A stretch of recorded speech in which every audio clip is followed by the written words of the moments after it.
e di queste nuove opportunità parliamo in collegamento con Dubai, con Massimo Cugusi, il mio amico Massimo Cugusi, che ritrovo con piacere protagonista anche recentemente sulle pagine dei giornali. È proprio il primo a essere citato, Startup sarde sulla rotta di Dubai.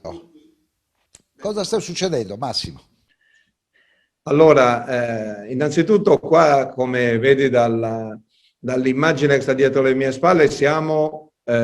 quasi pronti per Expo. Questo è il Museo del Futuro, è una costruzione iconica che si colloca proprio nel centro di Dubai, vicino alle Emirates Towers, che il lavoro frenetico di queste squadre di operai sta terminando perché a ottobre comincerà Expo. Quindi 6 mesi, si concluderà a marzo del 2022. esatto, esatto, saranno 6 mesi, ma come abbiamo avuto modo di commentare di recente, per profittare di Expo bisogna capire qualcosa di questo paese, di questo mondo, in tempo utile per poter essere protagonisti e poi, dopo che l'Expo si concluderà, poter continuare e valorizzare i rapporti che si saranno intrapresi durante questo periodo in cui tutte le luci del mondo saranno puntate sugli Emirati. Tra le start-up che verranno presentate sulla rotta di Dubai c'è anche Aeronic, che noi abbiamo presentato qualche settimana fa in trasmissione con Faticoni, il suo amministratore unico, e in quella puntata io ricordo che è stata protagonista anche Sanicar, che partendo da Oristano è arrivata in tutto il mondo per cercare di alleviare i problemi della pandemia, soprattutto nei luoghi di collegamento, negli aeroporti. Certo, allora diciamo che tecnicamente Sanicar è una startup, Aeronic è un'azienda tradizionale che però in tempi recenti ha come dire, dato luogo a una digitalizzazione della propria attività completa, per cui pur continuando a fare aerofotogrammetria è passata al mondo digitale, oggi anche grazie a una partnership, e questo è un fatto che credo vada sottolineato, con altre imprese locali, è riuscita a presentare, a creare una soluzione di tipo tecnologico che valorizza i territori, che ricostruisce virtualmente attraverso l'acquisizione delle immagini con i propri aerei e poi la trasformazione di queste immagini in una vera e propria realtà tridimensionale pienamente navigabile come nei più sofisticati dei videogiochi. Ad Aeronic si è affiancata un'azienda cagliaritana che si chiama Togo 360, proprio come un aggettivo che merita in pieno, per un'applicazione che consente di ricostruire invece degli oggetti architettonici come degli edifici, come delle chiese, dei monumenti in modo tridimensionale sia in foto che in video, e un'altra azienda cagliaritana piccola ma di grande talento che si chiama Atlos, che invece si occupa di intelligenza artificiale, in particolare di assistenti digitali. Ecco, questa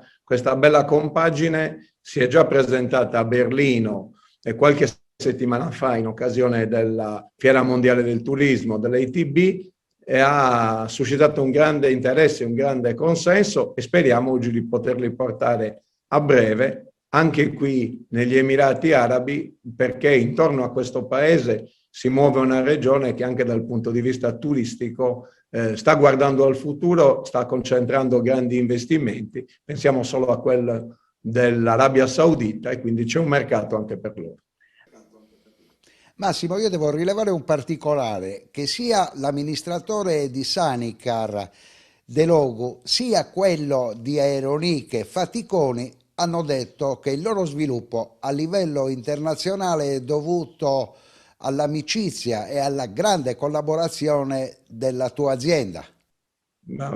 Lo prendo come un atto molto di grande generosità e li ringrazio. In realtà siamo partiti in tutti e due i casi da idee brillanti, perché poi non si può fare impresa senza un'idea e non si può fare impresa senza un imprenditore. Sembra una banalità, ma è così. Cioè partire da un incentivo, partire da condizioni di incertezza non è un buon modo, non è un buon viatico per fare impresa. Invece in tutti e due i casi abbiamo un'idea brillante, forte, difendibile e abbiamo anche la voglia di prendersi un rischio, perché questo è connaturato alla figura stessa dell'imprenditore. Chi fa il nostro mestiere, il professionista, è un lavoro, come dire, di affiancamento, ma è giusto che stiano in prima fila quelli che creano impresa e quindi creano valore, ricchezza che poi si può ridistribuire su tutti.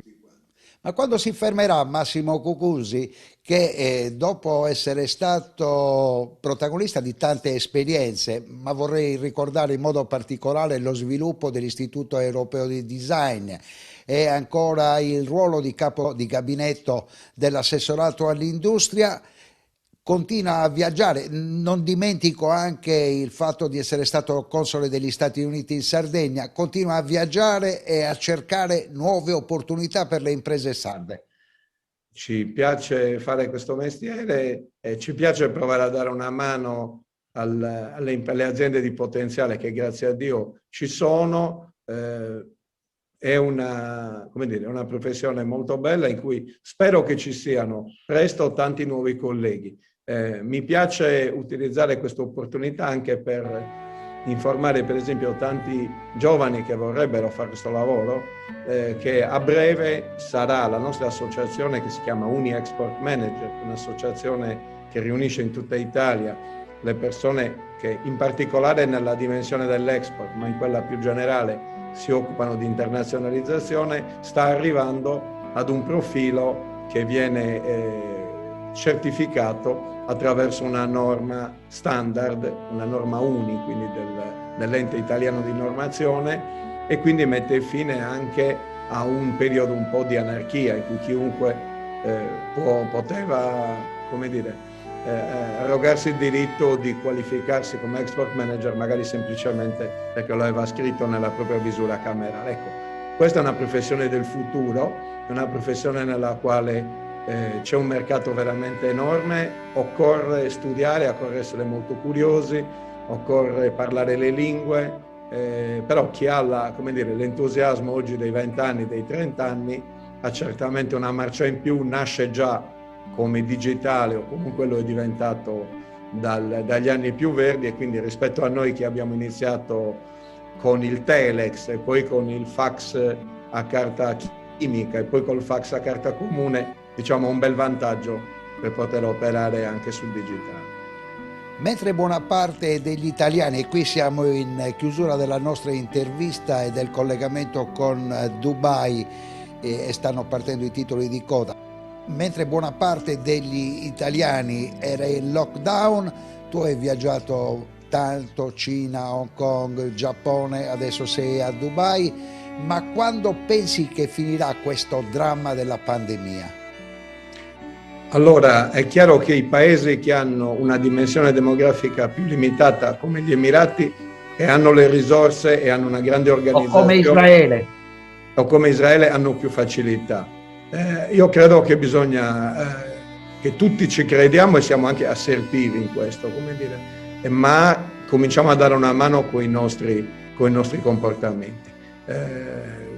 Credo che il senso di responsabilità di ciascuno sia un pezzo del futuro di tutti gli altri. Ecco, chi si sottrae alla propria responsabilità di cittadino in realtà non è solo sciocco per se stesso, ma è anche un pericolo per tutti gli altri. Questo, ci piaccia o non ci piaccia, dobbiamo impararlo. Io vedo anche tanti paesi europei che hanno dovuto compiere sacrifici molto gravi, penso alla Francia, alla Germania, come a loro anche per esempio nel settore della ristorazione, dell'ospitalità, come siano stati gravemente colpiti. È chiaro che bisogna ristorare chi si trova in condizioni di difficoltà, ma se non si segue una regola ferrea su questo, chi ne paga poi il conto è tutta la comunità. A questo punto devo solamente ricordarvi l'appuntamento consueto del sabato con Sardegna 1 e Economia. Salutiamo Massimo Cucusi a Dubai. Ciao Massimo. Grazie a voi, grazie Valerio, grazie a tutti. Panorama Sardo, in collaborazione con